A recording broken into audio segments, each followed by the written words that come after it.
Bad endings are unforgivable. You can make a lot of mistakes in your book, but if you screw up the ending, you're gonna end up with a lot of 1-star reviews. But what exactly is a bad ending? In this video, we're gonna go over 8 types of endings that you should avoid at all costs. And this first one that we're gonna look at is number 1, the rushed ending. You have to know that at the end of a long book, the reader is expecting a reward. And if they feel shortchanged by that reward, like they've been waiting for this whole novel and then they get like 1 page of a reward, that's disappointing. For an example of this, let's look at Game of Thrones. And no, we're not going to look at the book series, George R.R. Martin, because that's not finished. We are going to look at the television series. Now, the reason that the ending of the television series failed was because it was rushed. It was because the pacing was off. HBO wanted them to wrap it up really quickly with just 1 more season because it was so expensive, when really they should have taken at least 2 full more seasons. Now, a lot of people mistakenly think that they hated the end of Game of Thrones because they didn't like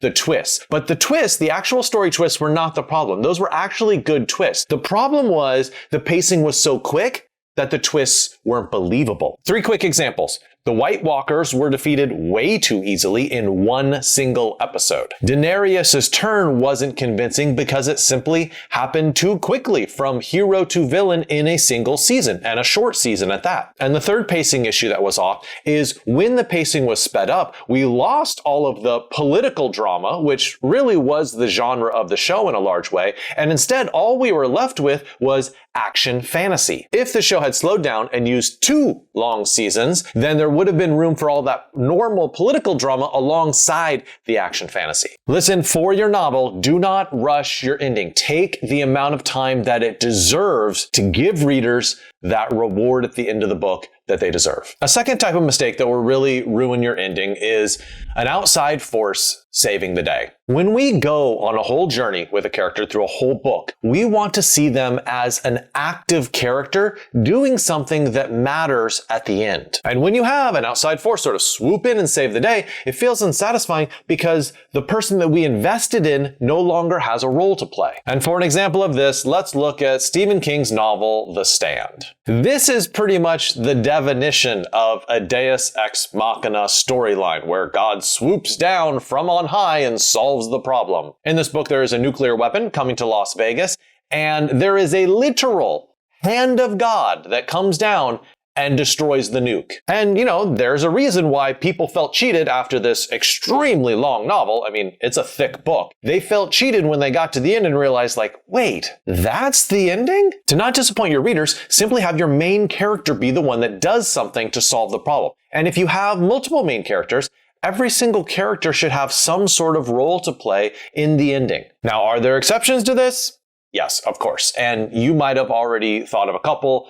For instance, H.G. Wells' The War of the Worlds. It ends not with the humans defeating the aliens in any way, but simply with Earth's microbes infecting the aliens and they die of disease. But I think with this ending, he was trying to get at a point that humans are not strong enough to defeat aliens. Instead, it was the Earth itself that was powerful enough to resist the aliens. But if aliens were really that developed, wouldn't they have taken a few vaccines? Now, if you want some more help with your endings, I talk a lot about endings in my How to Write a Novel course, which you can buy as a standalone course, or you can also get it as part of a bundle with all my courses with Bookfox Academy. The link is in the description. Make sure to click that and check it out. This next type of bad ending kind of cheats the reader of what they've been looking forward to the whole time. It is number 3, ending in the middle. There is a book called The Last Cruise by Kate Christensen. And I read it and I thought it's a pretty decent novel. She's clearly a good writer. And then when I logged on to Goodreads, I was surprised at how low the ratings were. And I started reading a lot of the reviews and everyone said, I hated the ending. I hated the ending. I hated the ending. And I thought it's such a shame that she wrote 95% of a good book. And then the last few pages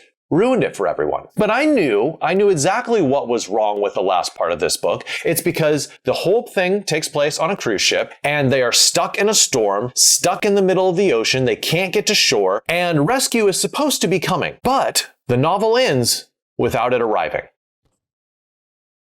Readers felt cheated by that. And I can't really blame them because we want to know, does the cruise ship get rescued? Like, let's see the end of the story. We have a big storm. We have a ship stuck at sea. We want to know what happens. Now, if you're thinking about ending in the middle of the action, well, there are exceptions to this rule. I think about a movie like Sideways. That movie ends, spoiler alert, with him walking up to the door of a woman he's been fancying and knocking on it. Okay, does that end sort of in the middle of the action before we actually get to see the relationship flourish? Well, yes, but at the same time, we do get a sense like he's pursuing this relationship. We get the emotional satisfaction that we need, and we don't need to know everything about the ending, but we know enough to know that relationship's moving forward. If that last cruise novel had ended with them seeing the ships arrive to come rescue them, then that probably wouldn't have been enough without us seeing the actual rescue. But there needed to be a stronger resolution, even if it's not shown. And I have to say that an ambiguous ending is different than ending in the middle. An ambiguous ending would be something more like Life of Pi, where it ends with saying, okay, the story you thought you knew, was it really animals on that boat for this whole novel? Or was it people? An ambiguous ending usually gives the reader two options, and we don't know which one the character is going to choose. While ending in the middle well usually alludes to what's just about to happen. All right, this fourth mistake is a doozy, and you're probably going to say, oh no, clearly I didn't do this, but trust me, it happens in a lot of novels, so you have to be very wary of it. It is number 4,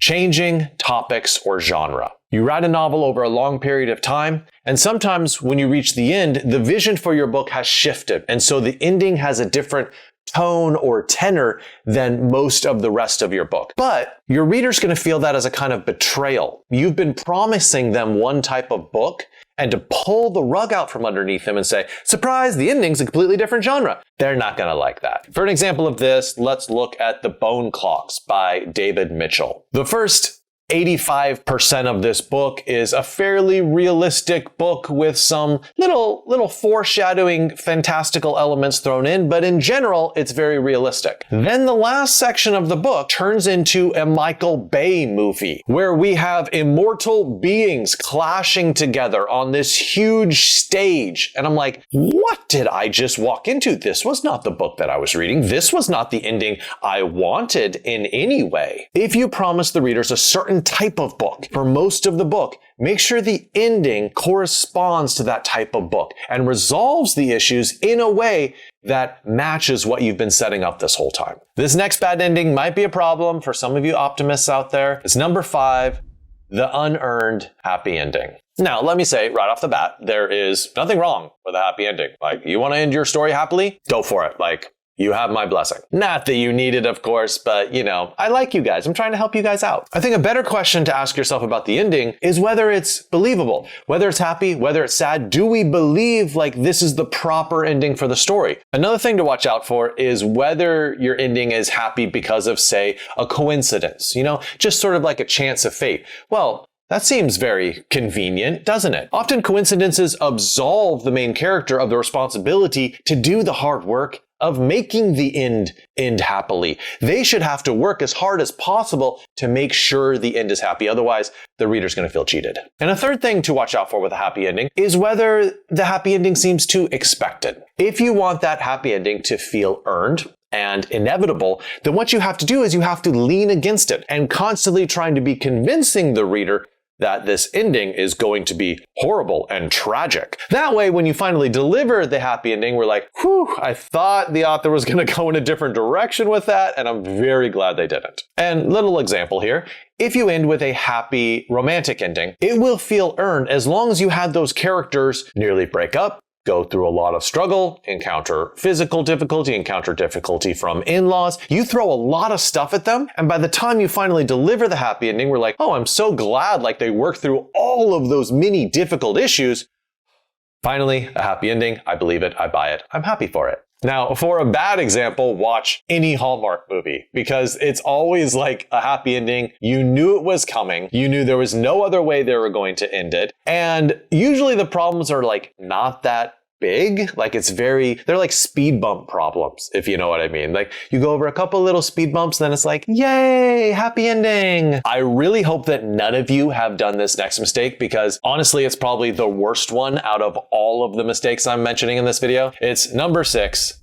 It was all a dream. Now, why is it was all a dream so bad? It is tricking the reader. When you write a book, you're making a contract with the reader and telling them that, hey, everything I told you, it was all a lie. It was just a dream. It didn't happen. That is breaking the contract. Really, what it's doing is it is invalidating the emotional investment that a reader put into your book. If you spend hours upon hours upon hours reading a book, you expect there to be payoffs for it. And when you say, guess what?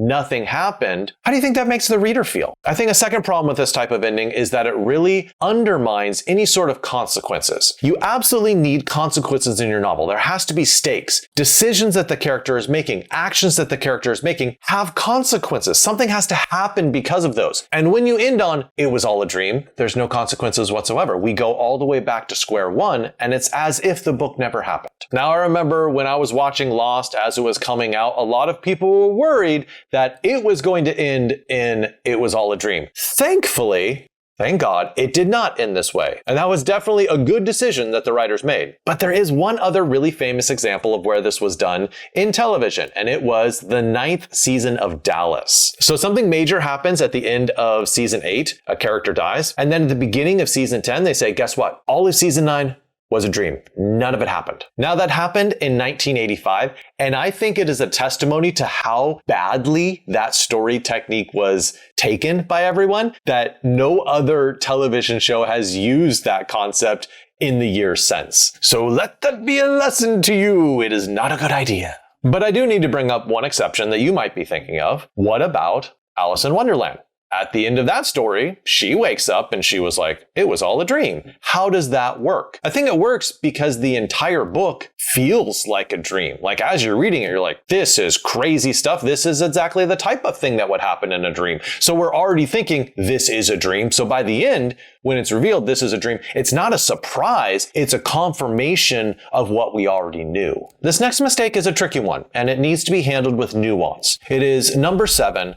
Unsolved mysteries. In general, if your book is a mystery of some type or has a mystery at the core of its plot, you're gonna want to solve that mystery. Because introducing a mystery into your story is really a kind of promise to the reader like, hey, you're gonna find out what happens if you keep reading all the way to the end. Now, unsolved mysteries are pretty rare in novels, but there is an example. It's called Picnic at Hanging Rock by Joan Lindsay. It was written in 1967. It's an Australian novel, and it's about 3 girls and their teacher completely disappearing from this elite boarding school. And guess what? The book never reveals what exactly happens to them. I think part of the way this book still works is that it's told as a true story, very realistic with like quotes and interviews and details about the police investigation. And so it feels like, okay, this is a true crime story. And sometimes true crime stories, because they're real life, we don't have the answer. For this particular book, that's kind of how it gets away with having an unsolved mystery. Another thing we should look at is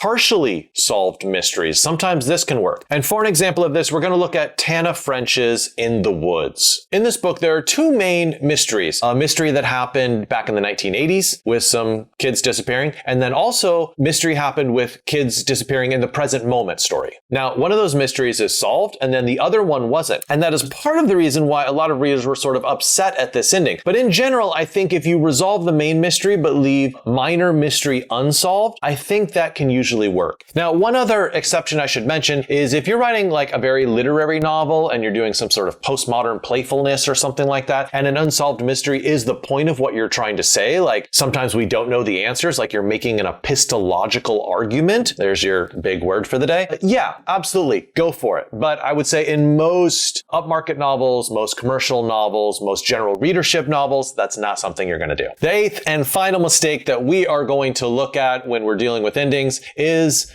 predictable endings. So in his book, Poetics, Aristotle, that Aristotle, said that endings need to be 2 things. They need to be both inevitable and surprising. Some endings seem inevitable, but if the reader saw them coming like 3 chapters in, that's not a very good ending. Some endings are surprising, and yet they're not believable. The author didn't do the work of leading up to that ending, so it's like, oh, that makes sense. I didn't see it coming, but it makes sense. So the good ending is both inevitable and surprising, and those two things are constantly in tension with each other. Let's look at two great examples of this. The first one is Agatha Christie's Murder on the Orient Express, and spoiler alert, obviously we're talking about endings. The inevitable part of this ending is we get tons of clues throughout the whole novel that this person could be guilty, this person could be guilty, this person could be guilty. Like almost everyone has certain evidence against them. Now, normally at the end of a mystery, all that evidence is sort of washed out and like we can point our finger at one culprit and we're like, you